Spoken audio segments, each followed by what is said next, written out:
Okay, we're trying this again. Now I know I got some sound going. Welcome to Big Bears Beehooligans podcast. We are live today, checking it all out, making it happen. So, let's say we get a little going, huh? I haven't done this live before, so it's kind of cool. To start off with, we had a little bit of trouble before with the previous podcast. So, what I wanted to do is, I want to do a little live here on Facebook too. So let's go. Yeah. Here we go. The camera's livened up so you guys are hearing all the action as it happens, right? All right, people. We are recording live. We're doing the podcast live right here in South Omaha. The Big Bears Beehooligans podcast. Yes, you are looking at me. We're recording live. I'm on Spreaker right now. If you've got any comments, questions, anything like that, you can put it on the Spreaker site. You can also put it right here on the Facebook, and I will answer as you type or anything like that. So say hi, and I'll call you out, man. Give you a shout out. Check you out, people. The Big Bears Beehooligans podcast started out with a different name, obviously, for the past, 2 years now. We had a little bit of a legal conflict. We didn't realize somebody somewhere else wanted to keep that name just for themselves, and it just, the whole legal schmiegel. So, Big Bears Beehooligans. We're kind of getting a new kickoff and a new start. So a little bit of background on that, just to let you know why we had to kick off again. Really, it's all about Big Bear. That's me. I am a beekeeping instructor at a local community college. I also teach native bees classes at a local public botanical gardens. So I talk about bumblebees and mason bees. We talk about all kinds of bees. And I try to get people excited about something that I call bee spotting, because we need people to get concerned and interested in our native pollinators, our bumblebees in them. So by making it a fun thing to do, going out and hunting for them. Uh-oh! Chaos! Craziness! Look, we're back though. Cool. All right. Say, hey, Beehooligans, we all have fun now. This is the way to do it. We just roll with it. So anyway, so I do the bee spotters with Lauritsen Gardens, and I do Metro Community College beekeeping classes. I'm the instructor there. And then I'm setting up and working collaboration with Scatterjoy Acres in North Omaha to do a teaching apiary. We do bee rescue, so people get them in their houses and anywhere else they don't want bees to be. Instead of exterminating them, we rescue the bees and we take them over there and we teach people, give them hands-on practice, learning new skills, practicing skills. If they don't have a place to keep their own bees but they want to be a beekeeper, they can come out and help me take care of the place. So everybody gets some hands-on skills, and the public can come out and see how it all works, how it comes together, see the magic that is beekeeping, or playing with bees as I call it. So that's what this is all about here. If you're curious about what's more, you can always visit the website. It's beehooligans.com/beehooligans. That's what it is. That's the way we're doing it here. Okay? So, beehooligans.com/beehooligans. All right?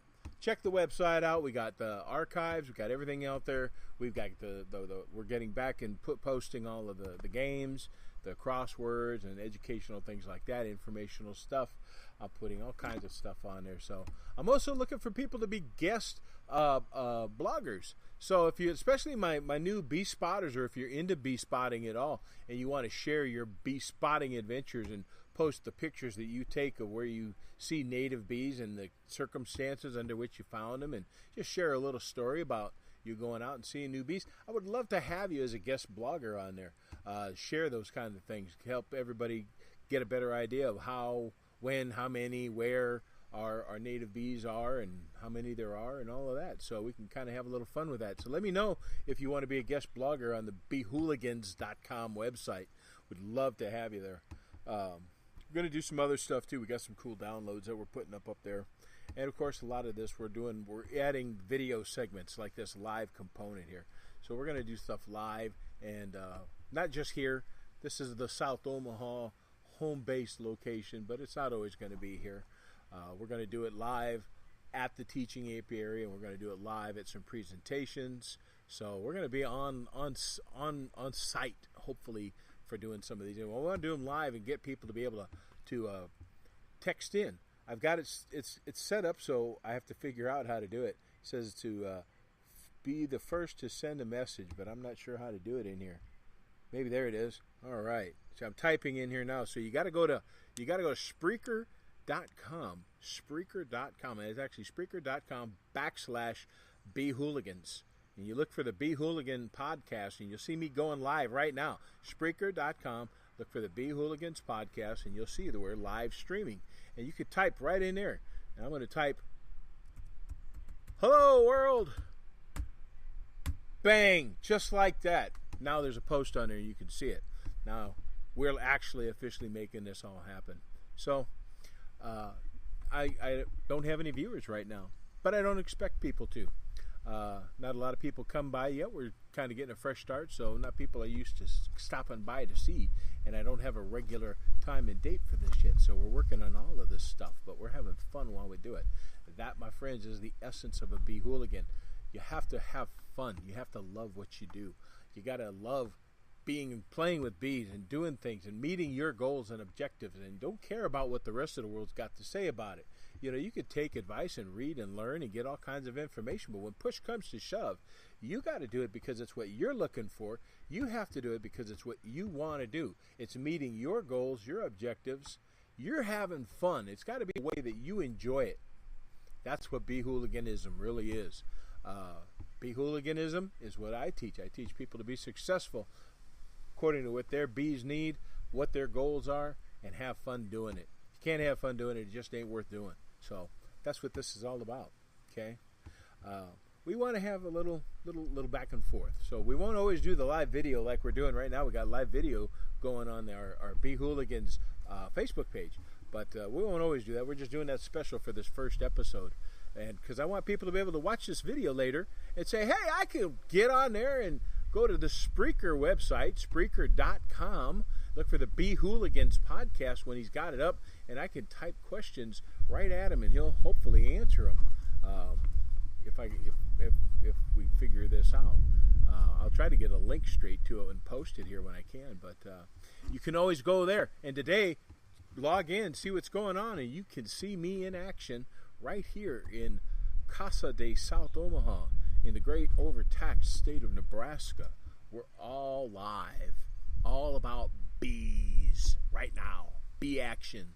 So the Beehooligans are people who enjoy playing with bees, people who do this anywhere from a hobby to a living. Okay, I make a living doing this. I'm between managing hives for people who pay me to do that, and for teaching and doing instruction and training, and then I do some other stuff, and then you got people who just for the fun of it. But no matter how you do it, you gotta have fun. You gotta love what you do. You gotta enjoy it. So Beehooligans, method to the madness, but there got to be both method and there has to be the madness. If you don't have both method and madness, that's the balance. If you have all method, it's no fun. You might be successful, but it's no fun, and you're gonna get burned out. If it's all madness, it's got chaos, and it's just you're going to end up losing bees and whatnot, and you're not really doing much. You're spinning your wheels, basically. So it's got to be a balance of method and madness. Method, madness. Method, madness. Okay? Okay. So, Beehooliganism? Beehooligans? You know what? I'm getting my crew back sometime.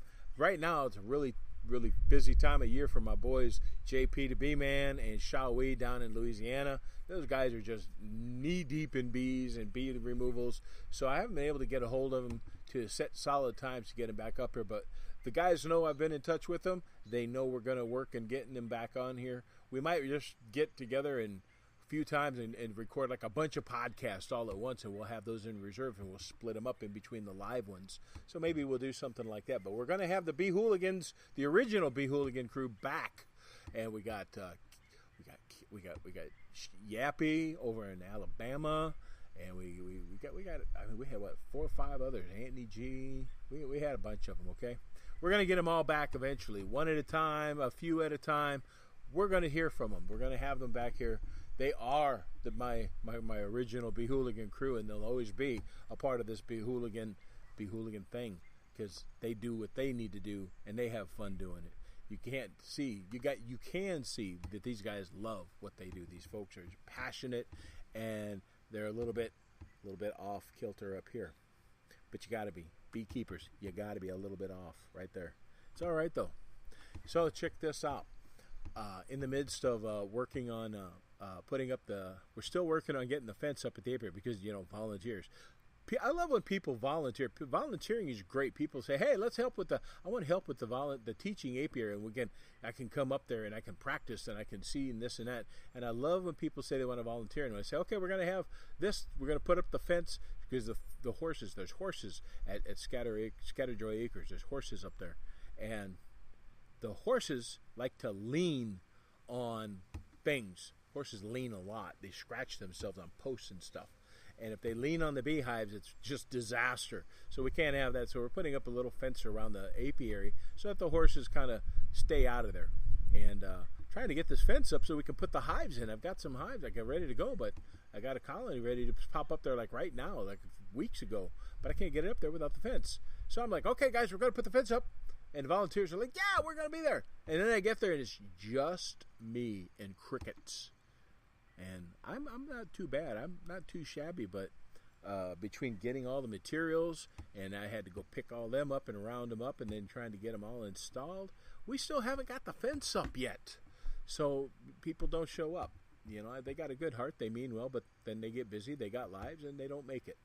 And so without help, it's slow going. We'll get it there, though. But once we get it up there, we are going to have a ball. Because playing with bees is always a ball.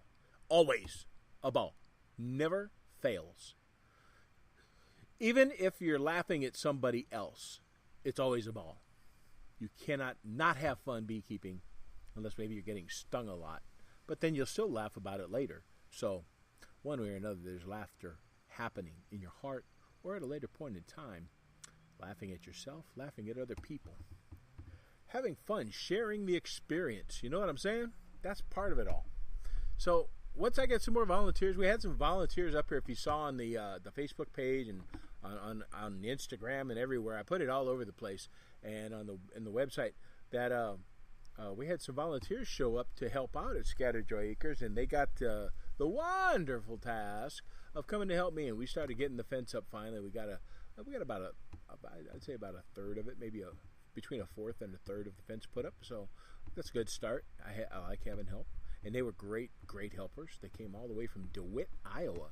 DeWitt, it's about a 6-hour drive, they told me, and they were just trying to help out with a little group. I got skeeters up here, man. Skeeters already. It's hot up here. Hot in Omaha, Nebraska. It's going to be closer, somewhere around 100, and I'm in the shade, man. So 100 degrees, yes. And I'm in the shade.